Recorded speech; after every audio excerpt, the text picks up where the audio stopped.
প্রথম আলোকে এইরকম দালাল একটু উদাহরণ দিয়ে যায়। কোন মুসলিম যদি পেশাব করতে বসে ওইটারে তারা হাইলাইট করে লেখে একজন মুসলিম পেশাব করতে বসে। আর কোন ভারতের দালাল, আওয়ামী লীগের দালাল যদি কাউরে খুন করে ফেলে, তারপরে ওরা মুখে তালা দিয়ে রাখে।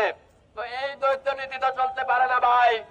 এখন যাই হোক, আপনারা হয়তো ভাবছেন কোথা থেকে হঠাৎ উড়ে এসে দূরে বসলাম। উড়ে এসে দূরে বসি নাই। এই আন্দোলন, জুলাইয়ের আন্দোলনের শুরু থেকে শেষ পর্যন্ত শেখ হাসিনার গুল্লির সামনে ছিলাম। এই বালতাল প্রথম আলো বানার কি সময় আছে? নাই। এই হলো অবস্থা আমাদের। আচ্ছা যাই হোক, একথা আমরা যখন ব্যানারটা কই আমাদের সিনিয়রেরা কই, বুঝলাম না প্রথম আলোর বিরুদ্ধে যাব, আপনারা কই তাকে বসাইছি চেয়ারে, আপনি সিচুয়েশন বোঝার চেষ্টা করেন। এই যে লোকগুলো একসাথে হইতে এখানে যদি আওয়ামী লীগের কলদেশের একটা গুলি চালাই দেয়, তখন আমরা কি আওয়ামী লীগের পদত্যাগ চাইবো না সরকারের? এই যে বিষয়টা, ছোটখাটো বিষয়টা, এই কথাটা আপনাকে কানে কে দিবে? আপনার গোয়েন্দা সংস্থা দিবে। সুতরাং আমাদের এখানে আসার আগে গোয়েন্দা সংস্থার বলার উচিত ছিল যে প্রিয় সরকার প্রথম আলোকে বন্ধ করে দেন। কারণ পাবলিক যখন প্রথম আলোর সামনে দাঁড়াবে, ওইখানে যখন আওয়ামী লীগের লোকেরা গুলি চালাবে, মানুষ আপনার পদত্যাগ চাইবে, আওয়ামী লীগের না। তাহলে এই যে আমাদের গোয়েন্দা সংস্থার ব্যর্থতা, এখানে আমি জানি গোয়েন্দার অনেক লোক আছে। মাগরিবের পরে সরকারের কানে কানে গিয়ে বলবে প্রিয় সরকার রাস্তাঘাট ঠিক আছে, কোনো সমস্যা নাই, আসলে তো মানুষ এখানে এসে জান দিয়ে ফেলতেছে। তো সরকার মনে করবে রাস্তাঘাটে কোনো সমস্যা নাই। গোয়েন্দারা কেন এটা চাইবে?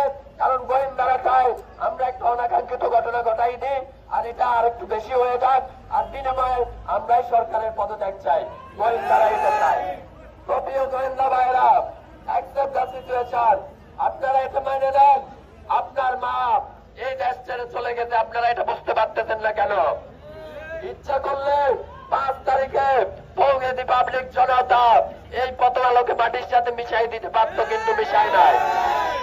আমরা 5 তারিখে মিশাই নাই, আমরা দেখাইছি সহানুভূতি। আপনারা বুঝতেছেন আমরা দুর্বল হয়ে গেছি। এই হলো অবস্থা। তো প্রথম আলো মনে করতেছে আমরা দুর্বল হয়ে গেছি। আরে ভাই, সিচুয়েশন বোঝার চেষ্টা করেন। রাস্তায় দিয়ে যখন প্রথম আলোর কি জানো নাম, সম্পাদকের নাম কি জানো? মাহফুজ নাম দিতে, মতিউর রহমান, কত সুন্দর নাম। নাম দিতে ইসলামিক, আর বাটপারি করে ভারতের হয়ে। এই হলো বাংলাদেশের অবস্থা। এই ইসলামদারি নামদারি মতিউর, এরা ইসলামের যত ক্ষতি করছে, কোন হিন্দু ভাইও ইসলামের এত ক্ষতি করে নাই। এটা হলো বাস্তবতা। যখন কোন মুসলিম পেশাব করতে বসে, তখন সে কি করে? একজন মুসলিম পেশাব করতে বসছে, কারওয়ান বাজার বাসায় দিতে। আর যখন হিন্দু একটা লোকের মাইরা খুন করে একদম সাফাই করে ফেলায়, ভারতের কোন দালাল, আওয়ামী লীগের কোন দালাল মাইরা সাফাই করে ফেলায়, তখন সে বসে বসে দেখে যেটা বলতো এটা দেখার দরকার নাই। এই হলো প্রথম আলোর অবস্থা। তো ভাই, এগুলো তো আমরা মানবো না। আমরা তো জুলাই আন্দোলনের রাস্তায় ছিলাম। প্রিয় সরকার, আপনি যদি ব্যর্থ হন, এই প্রথম আলো এই দিল্লি স্টারকে যদি আপনি রাখেন, আপনি তো ব্যর্থ হবেন, এটা তো শিওর। আর আপনি যদি ব্যর্থ হন, কল্লাটা তো আগে আমার যাবে ভাই, বুঝেন না কেন? তো এটা আপনারে বুঝতে হবে। আমরা চাই না আপনার ব্যর্থতা, আমরা চাই না। তবে আপনাকে মাথায় রাখতে হবে, আপনার গোয়েন্দা সংস্থা পাবলিক ডিমান্ড কি চায়, পাবলিক হার্ট কি চায়, এই নিয়ে বরাবর আপনাকে কোনো রিপোর্ট দিচ্ছে না। আমি বলবো দ্বিতীয় বাই থেকে আনা চাই, যতগুলো গোয়েন্দা সংস্থা আছে এদেরকে লাত্তি মেরে বের করে দেন।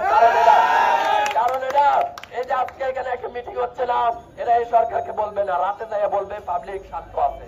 পাবলিক কি শান্ত আছে?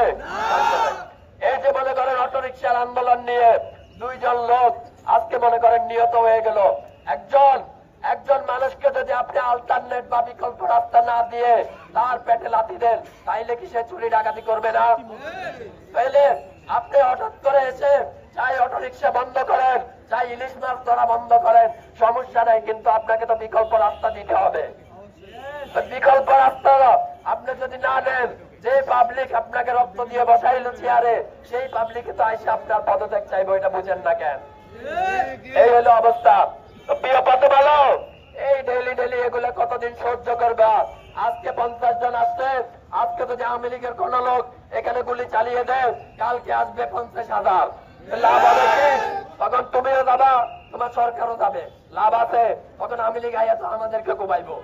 প্রথম আলো এটাই চাইতেছে মনে হয়, যে আমরা এখানে আসি ঝামেলা করি, আর একটা অনাকাঙ্ক্ষিত ঘটনা ঘটুক, যাওয়ার সময় তো ইউনুস সরকার যাইবো, আমি তো আর যাবো না।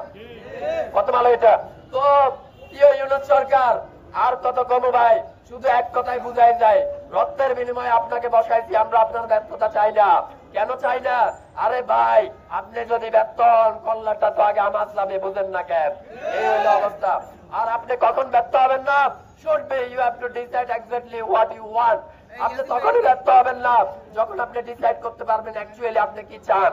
আপনাকে আগে চাইতে হবে, এই প্রথম আলোকে সরাই দিতে হবে, দিল্লি স্টারকে সরাই দিতে হবে, এরপরে মাহফুজানা, মতিউর, এরপরে আপনার গোয়েন্দা সংস্থাতে যতগুলো লোক ডেইলি রিপোর্ট দিচ্ছে না পাবলিক কি চাচ্ছে, আর আপনি যাই উল্টা পাল্টা ডিসিশন নিচ্ছেন, এই লোকগুলার তাপড়াই বের করে দিতে হবে।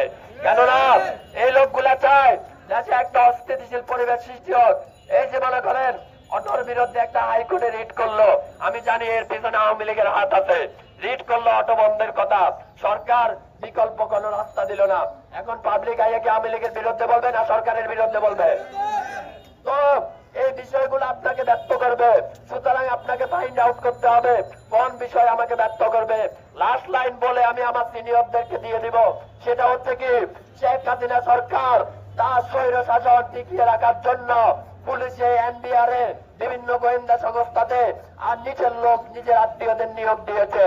তো আপনি সেই শেখ হাসিনার বিরুদ্ধে কাজ করতেছেন, আপনি কয়জন লোককে নিয়োগ দিয়েছেন ভাই? আপনি তো উল্টা দিকে চলতেছেন যে আত্মীয় নিয়োগ দেওয়া যাবে না। আরে ভাই, আপনি তো আমাদের রক্তের উপরে স্বাধীন হয়েছেন, আপনি দাবি থেকে লোক নিয়োগ দেন, এরা আপনার পক্ষে হয়ে কাজ করবে। নইলে আপনি যদি ব্যর্থ হন, দাবিরও কল্লা যাবে, আমাদেরও কল্লা যাবে। এটা হলো বাস্তবতা।